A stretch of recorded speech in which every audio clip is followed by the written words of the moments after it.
Yes, I'm staying Hustad for what it takes, and just a little teaching time. Hopefully it'll be useful to you.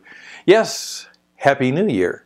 Now, most of you are shaking your heads and saying, well Stan, this is not New Year's, but many of you who celebrate within the tradition of the Hebrew Scriptures, in the tradition of the Jewish tradition, know that we are truly in the New Year's Day. And what I've discovered is that I like to join them. Though I may not be particularly of that tradition, I am very strongly a man who believes that we have to learn how to serve and worship in order to be effective in the life here and now. And this is what is called the Days of Awe. You see, in the Jewish Hebrew tradition, the holiday which was just passed, called Rosh Hashanah, is the New Year's Day, but it's not just a one day. It actually continues on for 10 days, and then the holiest of days, which is part of the New Year celebration, is the high holy day of Yom Kippur. And in many ways, I celebrate that because, you know what? The usual New Year's. Now, a number of you have different New Year's celebrations, but the one that's rather universal, the January 1st, at least where I live in the United States of America, usually is a time of what I would say too much food, too many fireworks, too much football, and for some people, too much fire water, too much of the spirits of stuff that aren't necessarily good for you.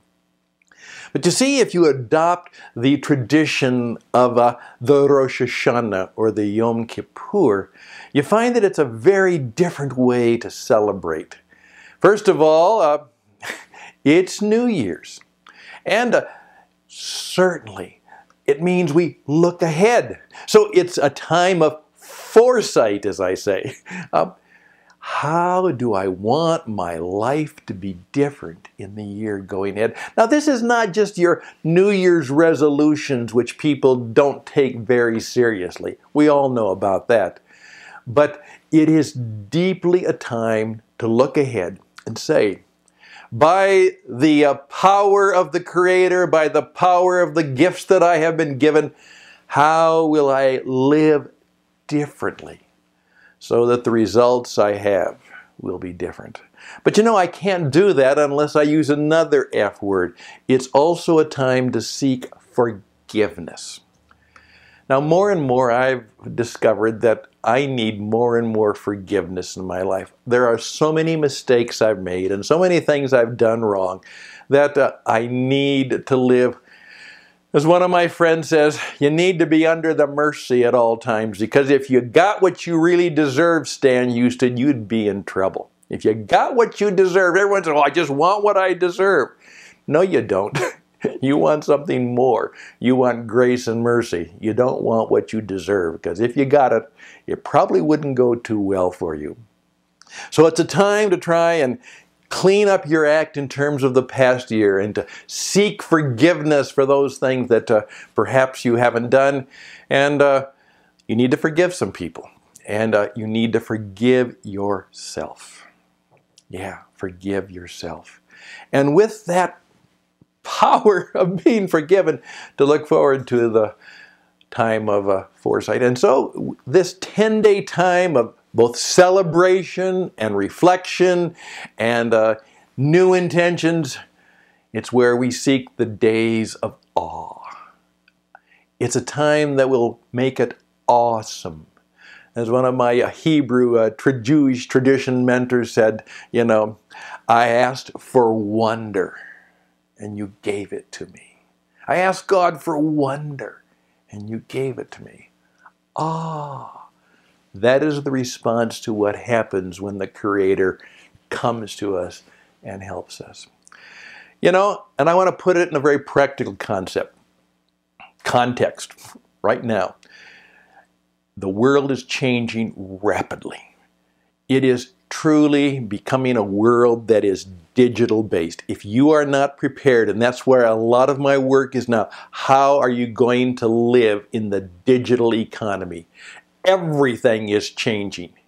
everything in terms of the marketplace is changing. What can you do? And I would say 90% of the people who have professions and work now are not ready to make it into the digital economy. But I'm also going to say it's not only digital on one hand, but it is also spiritual. It is not just a world of digital materialism. It is a time where we have to understand, as the tradition does understand, is that we are not human beings who have an occasional spiritual experience. We are spiritual beings having a human experience. And as we look forward to the time ahead of us, we're going to say, I have to figure out how I'm going to live well in the digital economy. And I'm going to have to figure out how I'm going to be empowered, to be in touch with myself, in touch with the powers that make it possible that my spiritual, my transcendent being is also in tune with the way things should be. You know, things aren't working. Politics isn't working. Economics are not working. The way we have constructed our corporations and our business systems, they're not working. And part of the reason they're not working is we don't understand the times and know what to do. And the other reason is that we are not equipping ourselves to have the courage and the conviction and what it takes to equip ourselves spiritually and morally and ethically to live new ways in new times. So I'm seeking to do that. And at this brief time, I would just say, you know, may it go well for you in the new year. And if I can be of any help to you in discovering what it takes and how to design a plan to do that, I'd love to do that. And if you have any suggestions for some of the classes and courses you would like me to teach and help you with, I would love to hear from you. What do you want to learn so that you can go and grow and maybe earn more, learn and earn? What would you like to know and what would you like to do? What would you like to be able to do that would help make the next year a better year? All the best and blessings and shalom for the year ahead of you. I'm Stan Hustad, and now you know a little bit more about, indeed, what it takes.